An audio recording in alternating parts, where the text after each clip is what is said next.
Hello,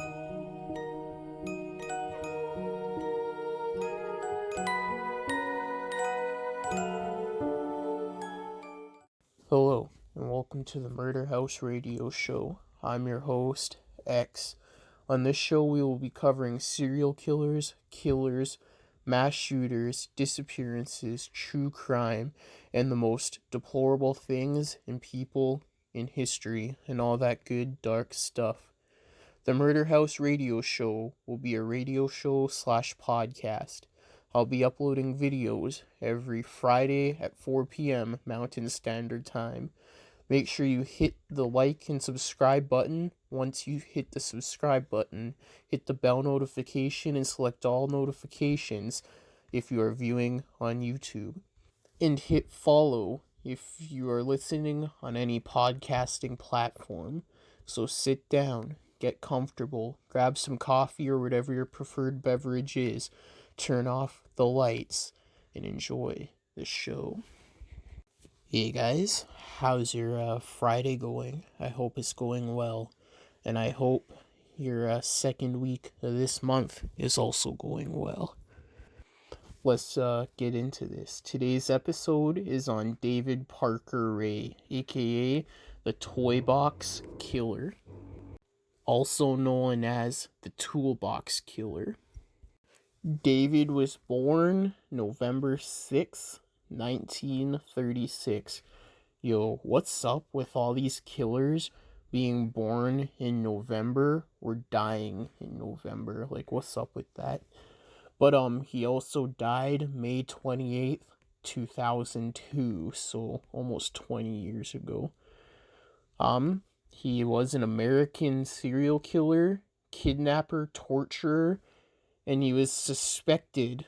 Well, actually, yes, he was a suspected serial killer, but he did kidnap and torture his victims, and he would rape them. And he was suspected to have killed them, but they're not sure. No bodies were ever found, but he was accused by his accomplices of killing several women and suspected by police to have murdered as many as 60 women from Arizona and New Mexico. Holy. While living in Elephant Butte, Butte, guess a cool name, New Mexico, approximately 7 miles north of Truth or Consequences. What the hell? Truth or Consequences? What is this? Truth or Consequences is a city in New Mexico and county seat of Sierra County. In 2010, the population was 6,475. It has frequently been noted on lists of unusual places names for having chosen to rename itself to... Yeah, that's definitely an unusual name for sure. But, yes, he had a torture chamber, I guess you could call it. He soundproofed a truck trailer, and he called it the Toy Box, and equipped it with items used for sexual torture. Ray was convicted of kidnapping and torture in 2001, for which he received a lengthy sentence, but he was never convicted of murder. Oof. He died of a heart attack about a year after his conviction in 2 cases. Okay. So there's your little recap on the guy. His biography. Let's dabble in this. So during his childhood, Ray and his younger sister Peggy lived with their disciplinarian grandfather.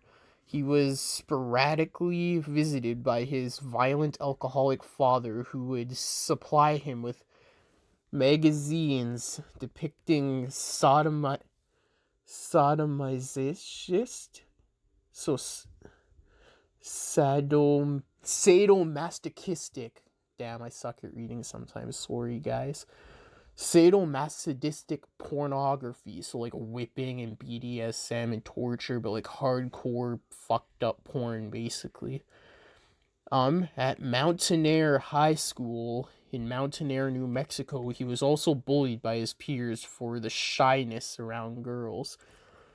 Well, I guess yeah, some guys are just shy around women, but his sexual fantasies of raping, torturing, and even murdering women developed during his teenage years. Wow. I don't get how you get those kind of fantasies as a teenager. Like, how? I could understand maybe as you get older or something, I guess, but as a teenager, like, bro. But, around this time, his sister discovered his sadomasochism drawings as well as pornographic photographs of bondage acts. After completing his high school, he received an honorable discharge from the U.S. Army, okay, where his service also included work as a general mechanic. Ray was divorced 4 times and had 2 children, including his accomplice daughter, Jess Ray. Oof. Imagine that your dad's into some fucking weird ass dark shit and the daughter's helping. That's whack. That's creepy as hell. But imagine finding your sibling's fucking disturbing porn collection. That would be fucking something right there. So his crimes were sexual assaults and rapes, and he allegedly killed his victims using whips, chains, pulleys, straps, clamps, leg spread bars, surgical blades, and saws. Yeah, there's a documentary I watched on this dude, and I saw his little chamber and snippets of his videos or whatever. They're pretty fucked up. Like, he recorded all of them. And he even kidnapped his daughter's friend with the help of his daughter and held her for a while. She escaped or he let her go or something after drugging her. Like, he would drug them heavily, I'm pretty sure, if I'm thinking of the right dude, and he would just let them go.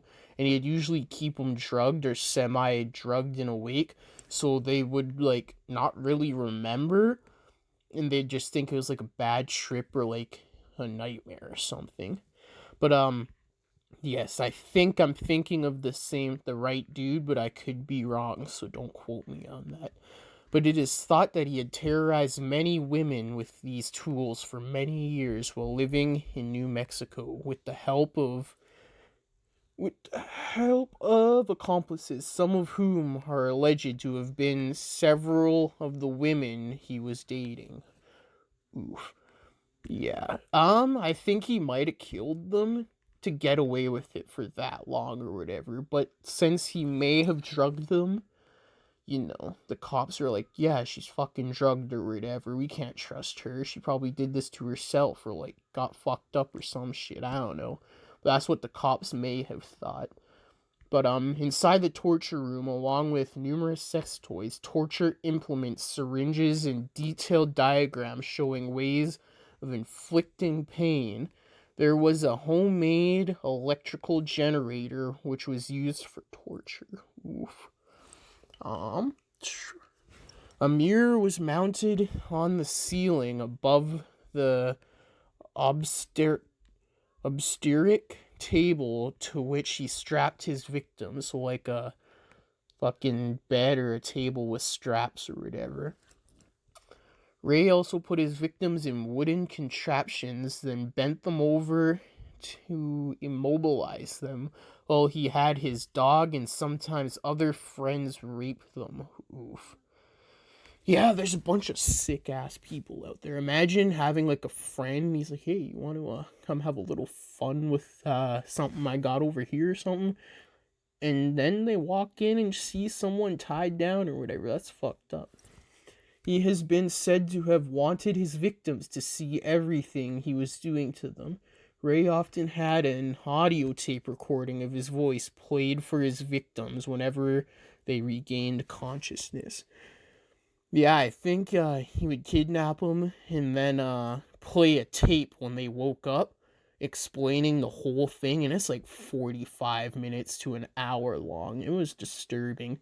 It's not the original tape. It was dude reading it for the court or whatever, probably censoring some like curse words or whatever, but it was nonetheless disturbing. I'll maybe find a clip and put it in but I don't want this to get copyrighted or whatever. But I will definitely put it in the description below if you want to listen to it.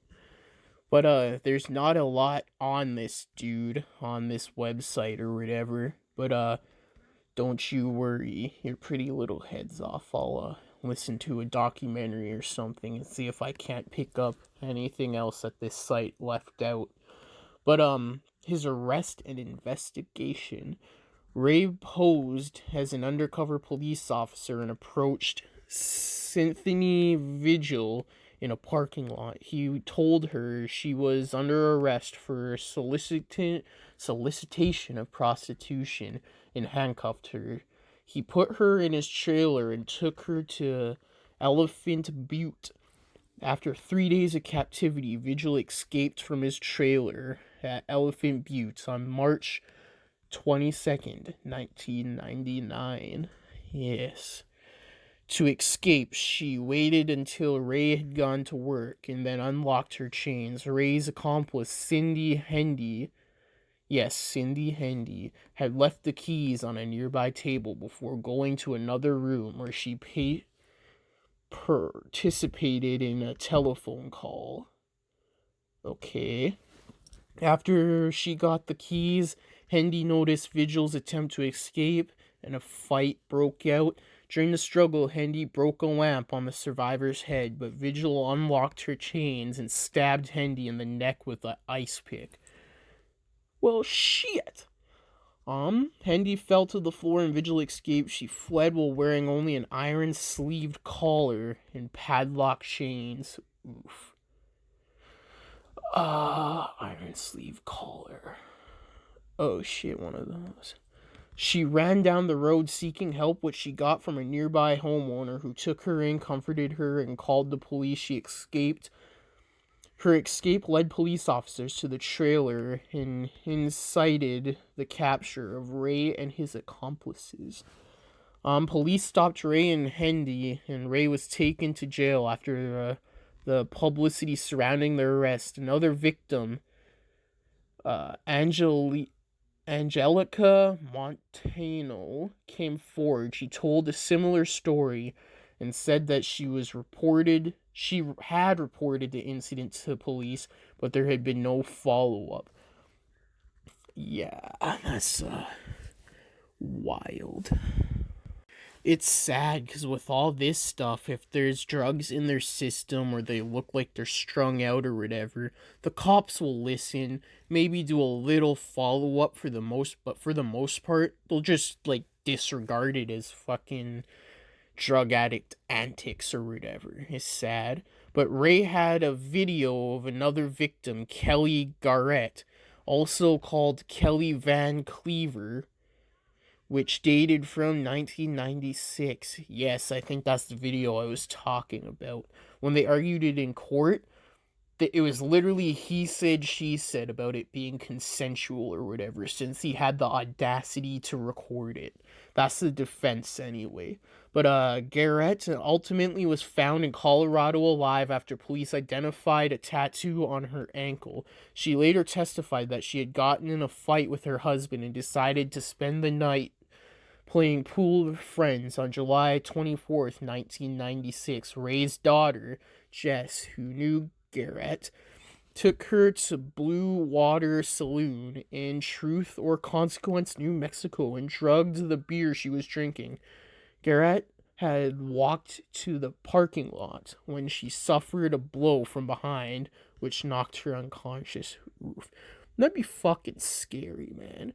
Straight scary. You're just enjoying your night, having a beer, you get drugged and knocked out and kidnapped. That's some straight hostile shit right there.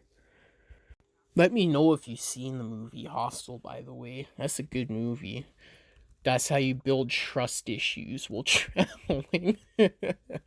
Not trust. Well, I guess not really trust issues, but you know. But Ray took her to his trailer, attached a dog collar and a leash to her neck. Garrett woke up. Yeah, Garrett. Garrett. Garrett. Garrett. Awoke but blacked out several times during the 2 days of torture and drugging. During this time, Ray noticed that she was breathing and slashed her throat open. Thinking he had killed her, Ray dumped her beside a road near Caballo.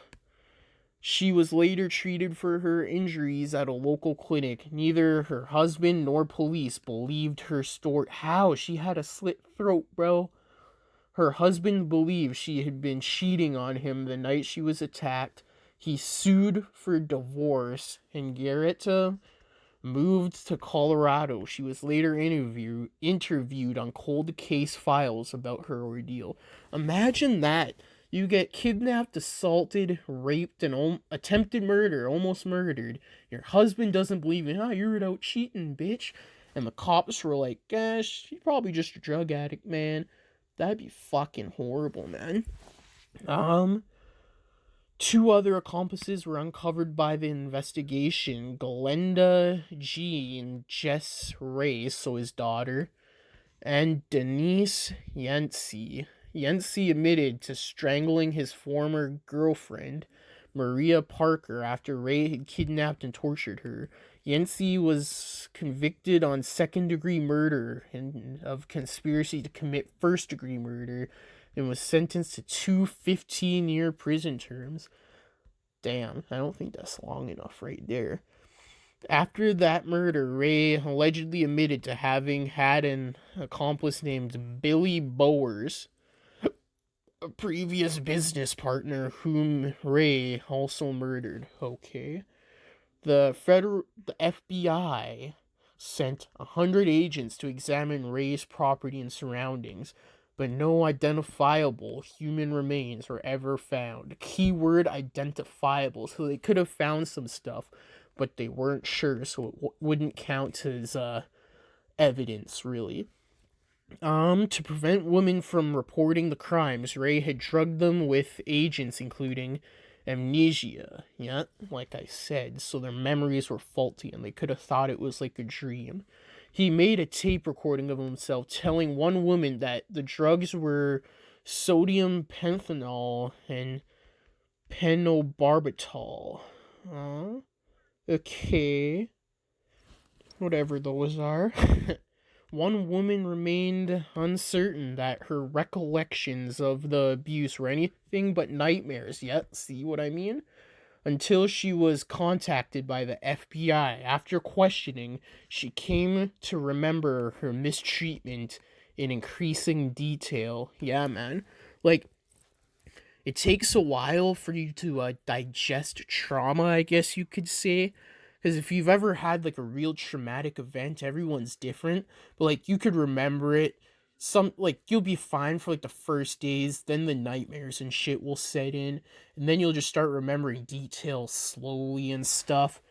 And it could be years, man, because yeah, scary stuff. It's definitely an interesting topic to look into. Literally just search up trauma or dealing with trauma or whatever, mental trauma. It's pretty gnarly. But yeah, this dude's definitely interesting. And his whole fucking sex dungeon shit on the video is pretty fucking surreal. A fucking tortured dungeon in his backyard. But yeah, also the city he lived in was a questionable city with a high crime rate, I'm pretty sure, if I remember correctly. So Ray was tried in 3 separate trials for his attacks. One for his acts against Cynthia Vigil, one for those against Angelica Montano, and one for those against Kelly Garrett. Trial 1 resulted in a mistrial and retrial with the conviction in the trial for all 12 counts. Okay. Montato died before trial 2. Oof. And there was no conviction. Oof, damn. The devil's luck, I guess you could say, if you believe in that. Ray agreed to plead to a plea bargain in which he was sentenced in 2001 to 224 years in prison for the numerous offenses in the abduction and sexual torture of 3 young women in his home. I think they should have gave him 3 lives with that number of years, and probably the death penalty, but he'll be fucking tortured in prison, because the inmates, they don't play that shit. Ray's daughter, Galinda Jean Jessie Ray, we'll just call her Jessie, also was tried on charges of kidnapping. She was sentenced to 2.5 years in prison. That's bullshit. Because kidnapping, you can get, like, a lot of time. Like, 50 fucking years. Because kidnapping, if you don't know, in some states can constitute the unwilling moving of a person. So, like, if you grab them by the arm and dragged them, like, 2 feet or to another room, that could technically be kidnapping or abduction. But you'd have to correct me down in the comments. But yeah, and then she had to serve an additional 5 years on probation. Yeah, that's bullshit right there. In 1999, accomplice Dennis Roy Yancey was convicted of the strangulation murder of Marcy Pecker in Elephant Butte, which Ray recorded. Ooh, can't beat that if there's recorded evidence.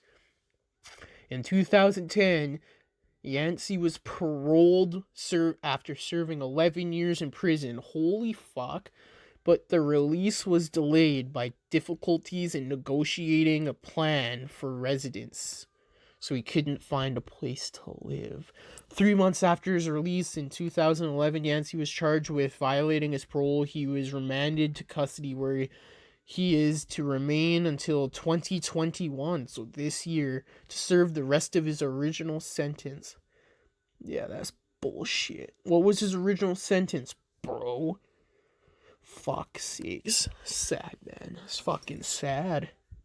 In 2000, Cindy Hendy was accomplice to testify against Ray, received a sentence of 36 years for her role in the crimes. She was scheduled to receive parole in 2017. She was released in July 15th, 2019, after serving the 2 years of her parole in prison. Okay. On May 28th, 2002, Ray was taken to Lee County Correctional Facility in Hobbs, New Mexico, to be questioned by state police. He died of a heart attack. Yeah. But, yeah, I think, in my personal opinion, the whole, imprisonment and the rapes and the tortures are all worse than the murders. 'Cause, yeah, I mean, I'd rather be murdered than held captive and tortured for days. But, that's just me. But, yeah, it takes someone else a different kind of person, if you can call them that, to, do these kind of things. But, yeah, I'll go watch the documentary or whatever, and I'll see if there's anything else they mentioned that this article missed. I'll be, right back. Holy, that thing was fucking deep and disturbing. But, here's what what they covered that the website didn't. Sorry if I, repeat anything. And, sorry I didn't do this earlier, but, you know, if you want to go watch it, the link will be in the description below, so we can, do this together if you want. But, it's thought about 30 women went through David's sex dungeon, and, many of them were thought to be killed as well, and he admitted in interviews, in being involved in sexual assaults as early as the age of 15, so it is speculated that he had been at it for 44 years and was only caught for the 3-ish victims or whatever, which is pretty wild. So there's strong evidence to suggest he's most likely a serial killer. On the tape, like on his sex introduction sex tape thing, his introduction tape, he admitted to 37 plus women being victims of his. And yeah, the introduction tape, like I said earlier, I'm pretty sure is going to be in the description below, so go give that a listen if you want. But the town he lived in, the Truth or Consequences town, was like a Wild West kind of town, and it was a don't tell, don't ask, don't tell kind of deal. So a lot of things went under the radar or whatever. But Ray did work for a local state park, so vast access to a lot of hiding places, and he was well versed with the geography or whatever of the park. But Cynthia Verhill was also a heroin addict, the one who escaped naked and went to the neighbor's door with the collar around her neck. But yeah, she was a heroin addict and a prostitute. Everything Cynthia described was in the house, in Ray's house where he kept her. From the human waste bucket she used as a toilet to the bed and the rest of the chain she broke off that was around her neck that was tied to the bed or the wall somewhere, and the broken lamp that was broken in the struggle with either Ray's girlfriend or daughter, I forget which one. I said it in here somewhere earlier. Everything they found helped corroborated Cynthia's story, and Ray said Cynthia agreed to a session of rough bondage in police interrogations or whatever. So, as I said earlier, their whole defense was that it was all consensual. But a lot of the items were homemade in his torture trailer. So he made a lot of the items he used on these poor women himself. The tools were named with their uses, and for example, one of them was called the ankle spreaders that would forcefully spread their ankles and stuff. Personal artifacts and evidence from multiple unknown women were found in his property, so like in the sex dungeon thing and his house. Videotapes array testing his equipment, and one of the tapes cut to him with a captive, so he recorded his crimes or whatever. And I'm pretty sure they said it was tape 100 that this was. The police took the image of the tattoo from Cynthia's leg, I believe. From Kelly Van Cleve's leg, and they gave it to the FBI to enhance it, and then they released it to the public, and Kelly Van Cleve came forward and was like, yeah, that's my tattoo. But she had no clue how they had her tattoo or what they wanted from her due to the drugging or whatever. And in his house they found the drugs he used to drug her or whatever. But yeah. Also, the introduction tape was a very big part of his conviction, and basically an unknown confession on his part, it sounds like to me.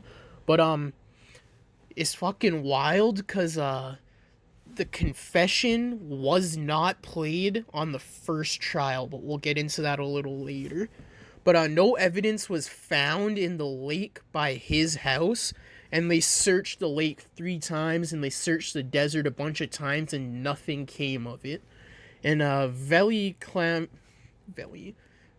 Kelly Van Cleve was their only credible witness, because the other chick was a heroin addict and prostitute, so, you know. The daughter would also bring home victims to her father. One of them was the friend, like I mentioned, and the other was not. But the Kelly Van Cleve girl or whatever said that she remembered going home with the daughter or whatever, I'm pretty sure, and waking up on the couch with a knife to her neck, and being placed in a dog collar and then being brought to the dungeon chamber thing. Sorry for my stuttering there, guys. They knew he had something to do with the Maria Parks disappearance, but they didn't have enough evidence to properly link or charge him with it. But Maria was at the bar with a friend of Ray's, Roy Yanzi, a possible accomplice. And Roy said it was to my understanding that Ray has had many years of experience in raping, torturing, and killing women, and this was in a police interrogation. So Ray basically confirmed that Maria was a victim of Ray's. Roy was a victim. Yeah, fuck me. Sorry with these pronunciations, guys. And Roy confirmed that Maria was a victim of Ray's. There we go. I can't talk, man. Holy. But thank you for sticking with me, guys. The beauties of podcasts. They can be a little unorganized, you know? Roy and Ray hid Maria's body in the desert, and they rolled it down into a ravine and covered it and hid it more. And then, Roy tried to guide them to the body, but they were unsuccessful. They searched multiple locations, multiple times with helicopters, dogs, and all that stuff. And, Roy suggested that, Ray went back and moved the body to a different location, and the police were like, yeah, that makes sense, because, if you think your partner could be shaky, you might as well go back and relocate the body so they can't bring the police to the body or whatever. But without the body, Ray couldn't be charged. I think I may have said that, but I'm not sure. But, Kelly Van Cleve ended up taking the stand against Ray.